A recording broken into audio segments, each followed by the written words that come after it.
As a former law enforcement officer who now hates law enforcement, I want to let all the pet owners of TikTok out there, especially dog owners, know something. Police officers shoot a dog approximately every 98 minutes. Did you know that? Did you know that every 98 minutes, someone's family pet or some random dog is shot by a cop? Did you know that cops kill at minimum 25 dogs a year? And according to some resources like the Puppycide Database Project, it's closer to more than 500 a year.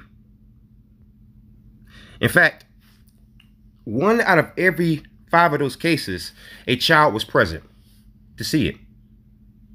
And in most of those 1 out of 5 cases, that was a family pet.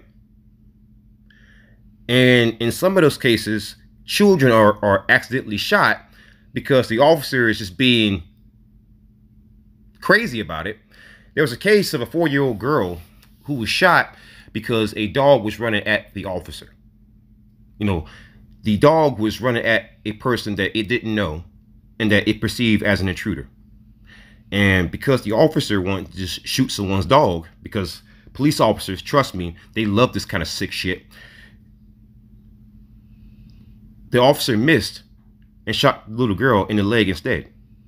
So imagine the trauma of watching someone try to kill your best friend and then shoot you instead.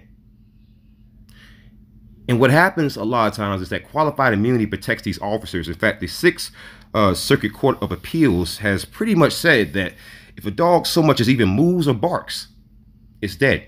The officer can just open fire, and they can use qualified immunity to justify it.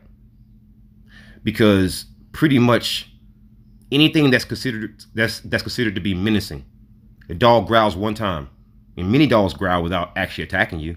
In fact, I would say if you ever had like a Pomeranian or Dachshund or Dalshin or whatever you want to call it, or Chihuahua, happens all the time. But if that dog does that and the officer can somehow justify, I fear for my own life, which oftentimes happen, and they all the times get away with it, then your family pet is dead. So I would advise you that if you own a dog, keep them far away from cops and let cops know that you will defend your pet by any means necessary.